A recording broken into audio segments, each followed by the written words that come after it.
Welcome to Talent Talks, the podcast where your host Dan Maisie dives into hiring's ins and outs. Our goal is to reveal how to attract top talent. Through interviews with leaders in sports, media and entertainment, we explore job search and recruitment trends, offer interview tips and strategies to differentiate yourself, and uncover their hiring insights.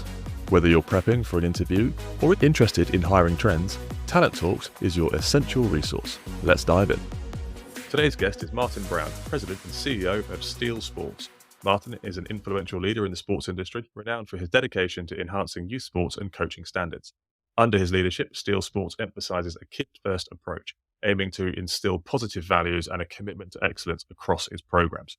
Prior to his current role, Martin served as the National Director of Steel United, where he was pivotal in expanding the organization's reach and impact in the youth sports sector. His extensive experience also includes a significant tenure as founder and president of Jersey United, highlighting his deep commitment to sports development and operational excellence. Martin's strategic vision and passion for developing young athletes make him a valuable contributor to discussions on recruitment and talent strategy in the dynamic fields of sport, media and entertainment. Martin, welcome to Talent Talks. How are you? Good, thank you. Yeah, I'm doing very well. Thank you for having me. It's a pleasure to be here. It's great to have you on, and I'm really looking forward to delving into some of your experience here. And so let's get straight into it. We ask this to every guest that comes on as our starter question. What are your experiences of hiring and being hired, and do you have any lessons learned? Yes. So experience have varied. I mean, I've been in the youth sports industry in the US for almost 25 years. I've done a lot of hiring. I've been hired less, largely because of my role as the founder of Jersey United. I was the boss for a long time, so I did a lot of hiring and a lot of different experiences, both positive and negatively. I think over that span, I've learned a lot about the hiring process, about working with different people, interview stages, and I think the most recently in the position of being part of Steel Sports and being the CEO at Steel Sports, that me being hired, I should say, was certainly an interesting experience. There was no particularly formal process to that. The executive chairman of the parent company, I'd spoken to numerous times. I presented a plan for what I would do at Steel Sports, and ultimately, after a couple of months, was offered the job out of the blue, really. So, going through that formal interview process was not something that I did and have done and have had a lot of experience on being on that side of it. I've certainly had a lot of experience being on the other side in terms of interviewing people and kind of what I look for from different interviews and different positions and different people. Okay, that's interesting. And let's get straight into it. From what you mentioned just there, what do you look for? I mean, if we're looking at, let's say, both junior and senior roles, well, what are the differences that you're looking for there? What are the things that you want to be bringing into the organization? How do you approach that side of things? Yeah, I think it also really depends on the state of the organization that you are hiring for, and that definitely is a difference for me. When I started my own, company and founded Jersey United, we were a startup, right? And when you're hiring, for a startup, I always look for, or what I was looking for was doers, like people that can execute, people that could, wasn't a ton of strategic thinkers. It was, we've got to get to the next stage, right? We've got to move on. As you know, a large percentage of startups fail. So it was a case of, hey, we need to survive. We need to make a dent in the market. And you look for, at that time, I was looking for people that could execute, that could do it, could run with something and do those things. Being in the role I'm in now as a CEO and looking at a big picture and not being part of a startup or part of a very large organization, you are looking for more people that have a little bit more strategic thinking. I think at that lower level within the organization, which I don't do a lot of those interviews nowadays, but anything kind of a couple of levels down from where I am, I'm not a part of that, but I think you are looking for still that type of role in that person. When you're on the ground, day-to-day with customers, your day-to-day in the operational sense, I think it's important to get people in that can execute and can do those things. And now I'm much more involved in hiring the people that are managing that level. And to me, the important part for that is to have people that, while can execute, I think can think strategically, can take and pass data, which has become much more ingrained in me in the role at Steel over the last 5 or 6 years is really using that, having a staff that can look at data, can execute in data, and can make decisions on data, kind of forward thinking 3 to 6 months down the road, as opposed to when I started, it was, hey, how do we get through next week? Like, let's get somebody on that can execute that next week. So I think depending on the organization you're in, I think, and the levels within that organization really depends. My experience has changed dramatically in the type of person we're looking for based on those things. Go back to Jersey United, when you started and when you hiring for the doers, let's call them. Was there a view that what happens further down the line in terms of when you do start growing and when you do need slightly more strategic thinking? Was that an approach of are the people that you've hired initially stepping up into those roles, or was it more that you were having to bring other people in and keep those people as doers because ultimately that's what they were good at? Yeah, it's a great question. Uh, I think in my experience and what I found is probably about 50-50.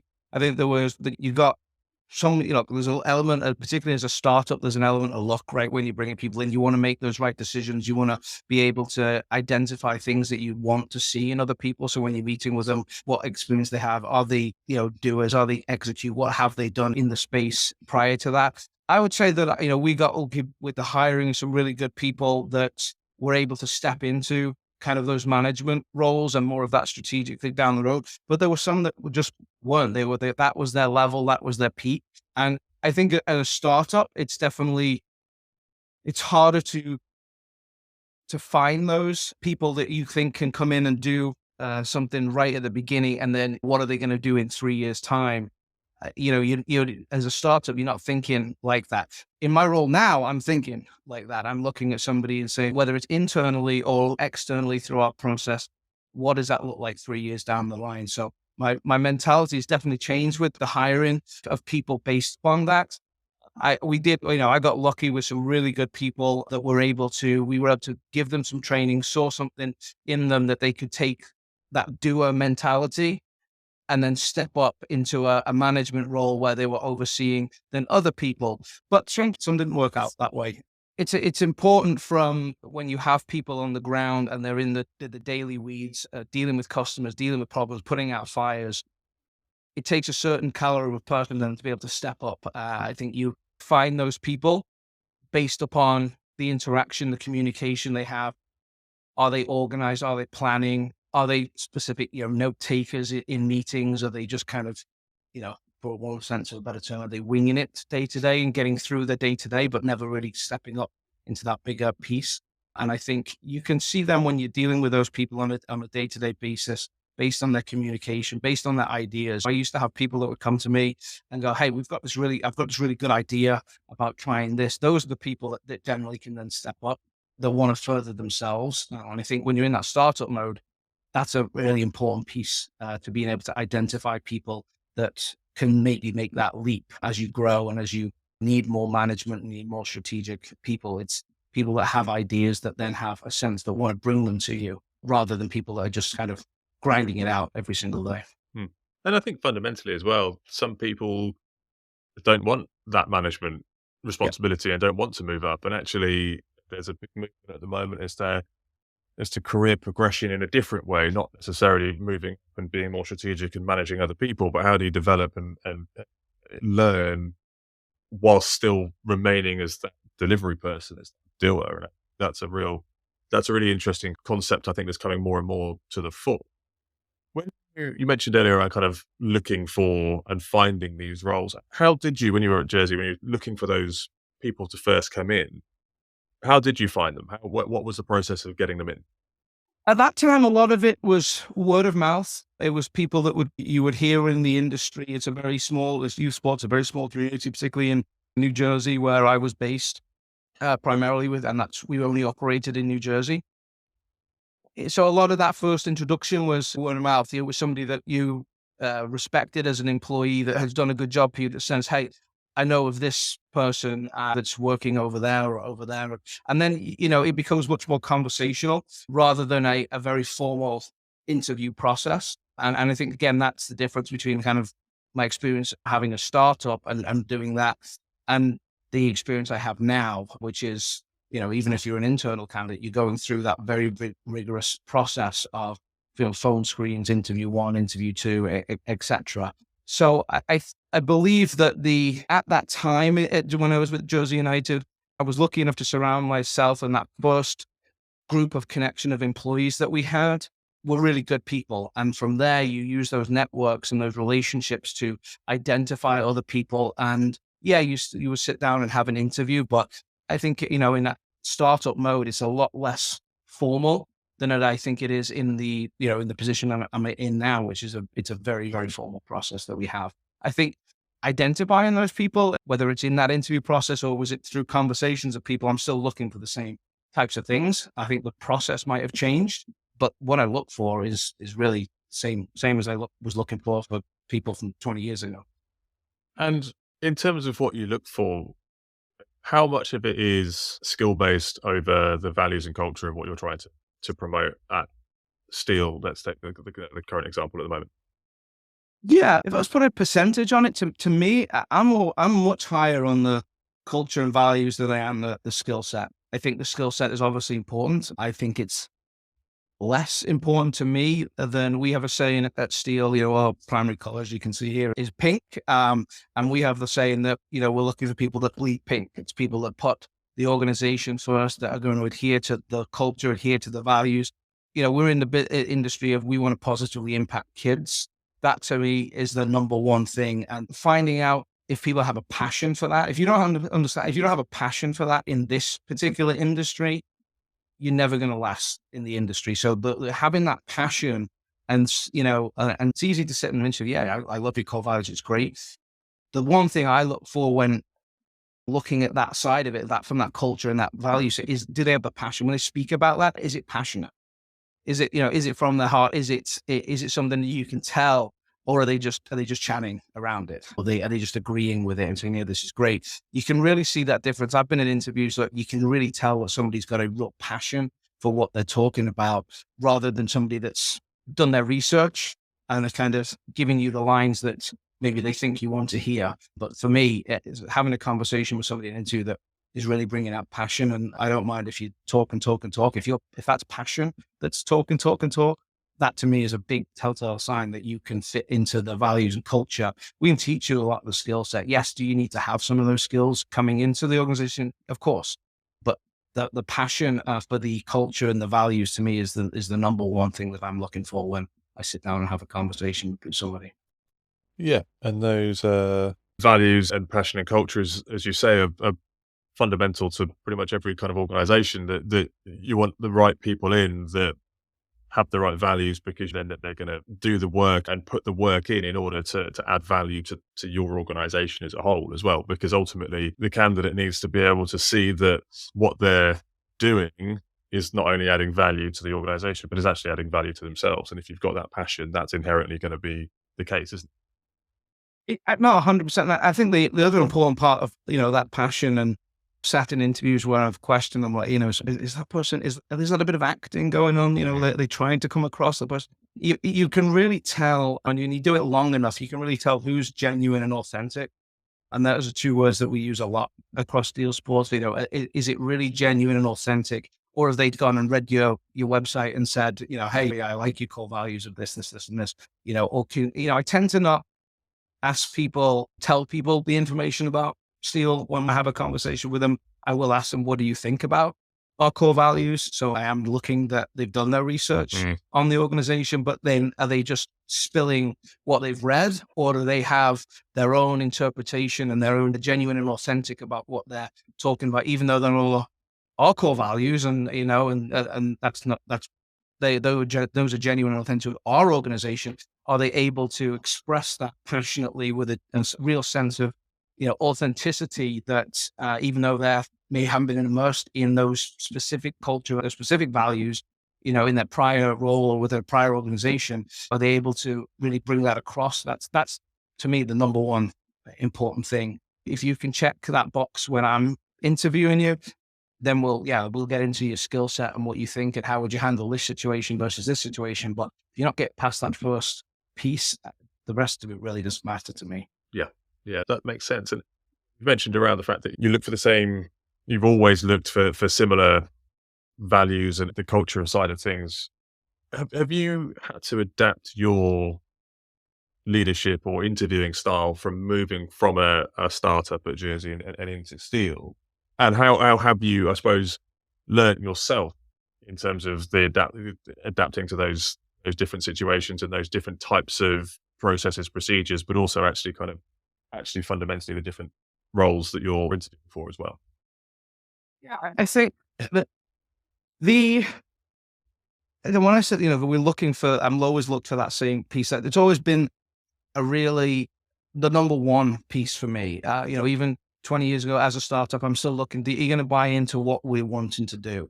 As an organization, we're in a specific industry where we're affecting kids and kids' lives, right? So I've always been a case, do you have passion, to do that? That's the number one piece. I would say that the change that has certainly happened is in the earlier days, I was much more focused on, can this person come in and help, financially? Can they come in and generate, revenue and keep us going so that you can pay the bills and grow the organization and have a bigger impact?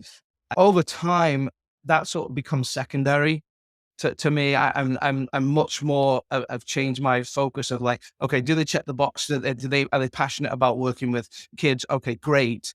Okay, what can they do? How can they help us as an organization? Like, what can they bring to us? And I think over time, it's not, I haven't looked at it as what can they bring to us. It's how can they enhance what we already do? And, can they bring us, rather than bring us things like, financial results, can they help our culture? Can they help the strategic direction? And again, that difference in the level that I'm at now when I was with a startup is definitely something that's changed over time. But ultimately, that revenue, that financial piece, that impact, those are the results of what you do.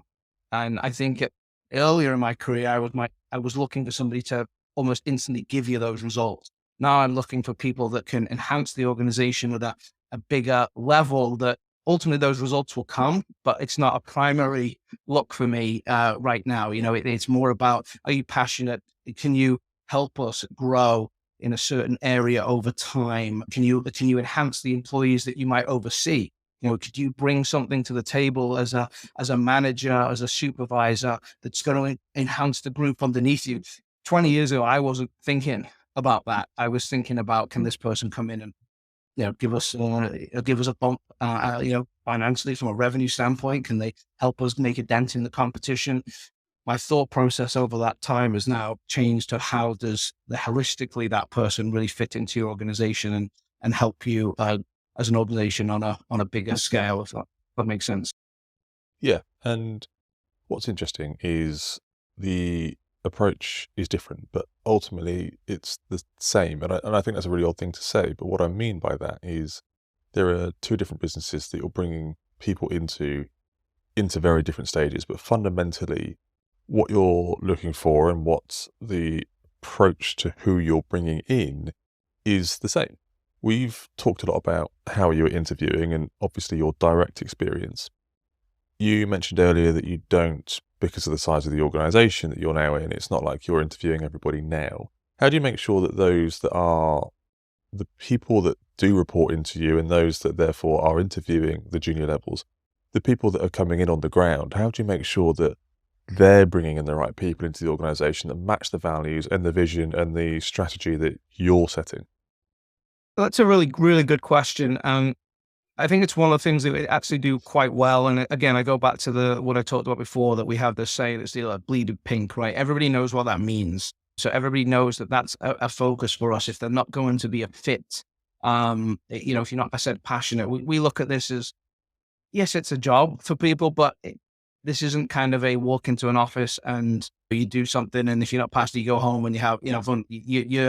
It's seasonal. You're working with people's kids. You're working in sport. It is very different. So I think that going back to that mantra, we've really trained people that my team that report to me. It's the first thing I talk to them about.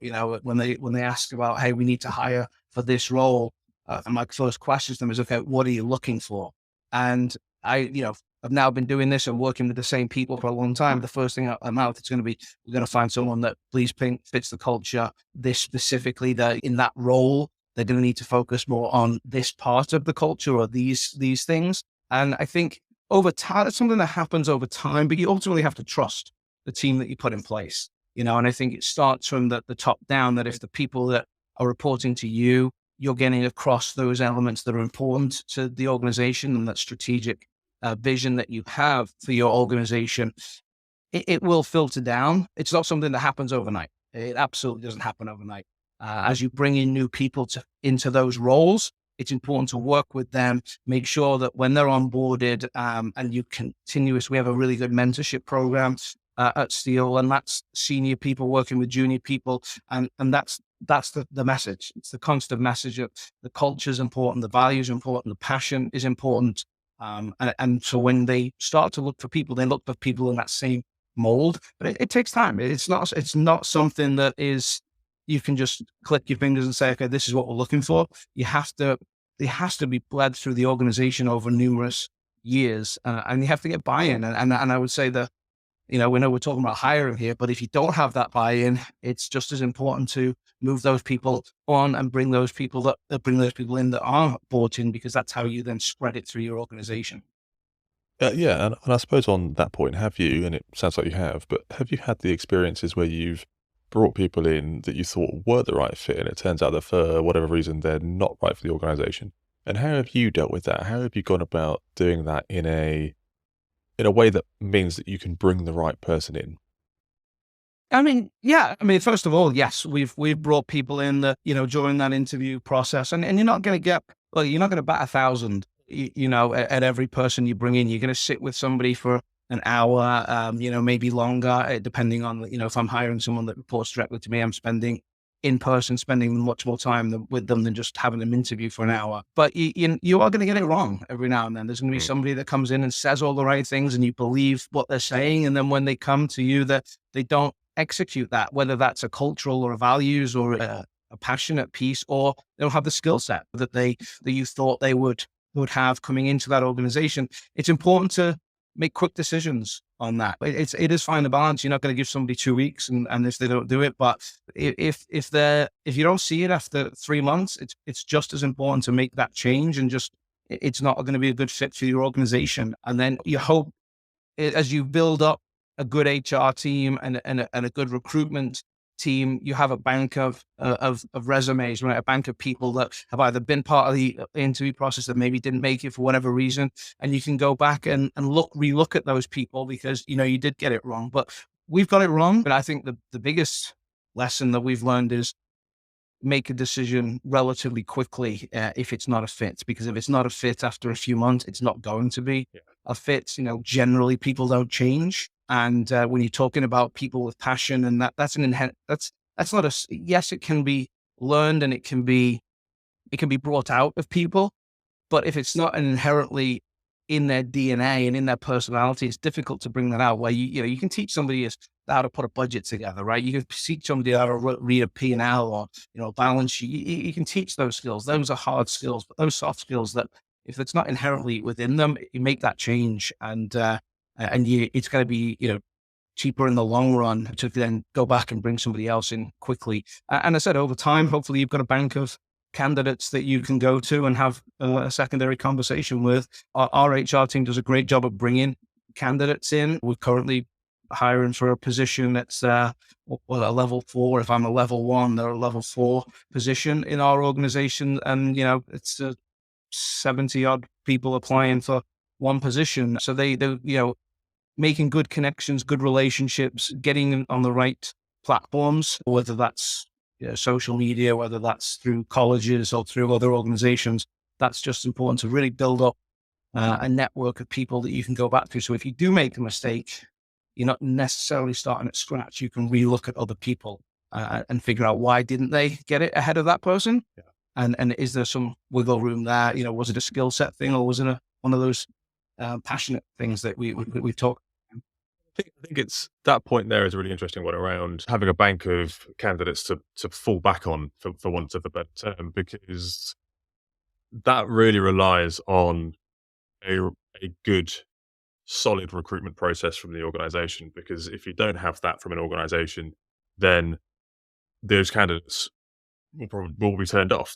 You go back to them Yeah. and they've had a bad experience, then they're not going to want to come back. So it's really imperative for the organization to make the recruitment process as honest, as transparent, and as timely as they can, in order for those candidates to want to come back in. Absolutely. I mean, you have to look at those candidates almost as at the start as almost as customers, right? And how you would treat a customer. You've got to give them courtesy, professionalism, respect. We make sure that everybody that doesn't make it on to a next round of interviews is personally called by our VP of HR, and is thanked and is given, if they're looking for some, is given some feedback, from the interview. And that's an important part of the process, because if you don't do that, you're right, 100%. People are going to be put off, and it's a small world too, right? It's just as when we talked about the startup, when we talked about, hey, I brought people on, and it was through conversations of good people that I had, brought on originally, and then that expands. That's the same when you don't, bring someone. If you don't treat them well during that process, and you're not quick to respond to people, or if you say, hey, you'll hear from us in 5 days, make sure they hear from you in 5 days. Don't tell them they'll hear from you and then take a week, or take 10 days, or take 2 weeks, because you haven't decided. You have to make sure that you treat the people with respect, because then you can keep them in that bank, and then at least they've had a positive. Yes, they're disappointed if they didn't get the job. Everybody, I think it's a pretty across the board. Somebody goes for a job, they don't get it, they're going to be disappointed. But if they felt that they've been treated with respect and professionalism, it certainly allows you at that time to go back to them and say, hey, listen, this has opened up again. We think you did a great job.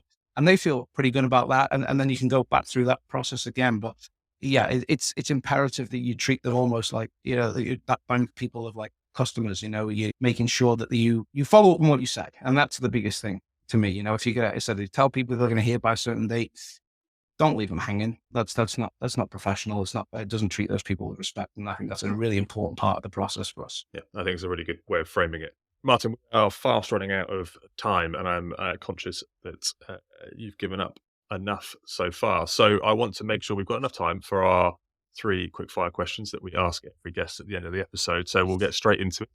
What is your most frustrating thing about recruitment? Paper resumes. And if you give me a minute to expand on that, I'll tell you why. I know this is quick fire. I'll keep it quick. I don't learn anything from people that send in resume. I'm taking a look at what position have you held and how long did you hold it for. When you get into the bullet points under that title that you expanded revenue by 10%, or you decreased this by whatever percent, that to me doesn't mean anything. To me, I'd love to see a video resume for people. Give me 1 minute of you as a person, and what a little bit on your skill set. That to me would be much more valuable. So yeah, paper resumes are a big one for me that kind of frustrate me a little bit. I don't get a lot from them. Good answer. You don't have to name them, but you are more than welcome to. Who has been your best hire and why? I'm going to answer this in 2 ways. I would say there was somebody I brought in in a startup that really helped us expand the business and get Jersey United to where it was earlier on. They kind of came in and did an operational role. But I'm going to pivot and say that my current CFO in my role currently is the best hire I've made. And that's because in my current position, I look at a lot of data and have to make strategic decisions based on information. And she does a fantastic job of giving me the information I need to make decisions. And without that information, my decisions are just kind of guesses. So if I make informed decisions and you need the information. So she's been a great hire. She's worked for me since I was the CEO. She's one of my first hires as the CEO of Steel Sports. So. Excellent. And final one from me. What is the one thing you would change about the recruitment world? Oof, what's a good one? I think the one thing that I would change in recruitment is, I think, I'm going to tie this to the first one I had, which is my frustration, right? If I can change something, it is not because I'm frustrated by it. And I think getting to know people, not just written a name on a piece of paper, would be really helpful in a role. If I could see a little bit of somebody for a minute, I think that would be really helpful to be able to make a decision. Yeah, you do phone screens, but we're doing phone screens to Are you willing to move to this location? Are you willing to do this? Is the salary what you're expecting? You don't learn a lot until you really get into the interview process. And then even then, it's not until you onboarding somebody. So I think any way you could speed that process up where you get to know somebody and get more of a sense, it goes back to what we talked about before. Then maybe you don't make as many mistakes because you really know a lot more about the person. So I think that the recruitment process, if I could learn about people quicker and earlier in the process, I think it would lead to better results. So Yeah. hopefully that makes sense. I think we could carry on this podcast for probably about another 5 hours talking about the requirement for paper CVs. But Martin, it's been a fascinating chat. I really appreciate you coming on. Really appreciate you giving it the time. I think people can take a lot from this conversation. So thanks very much again for coming on Talent Talks. I appreciate you having me. Thanks. Anytime.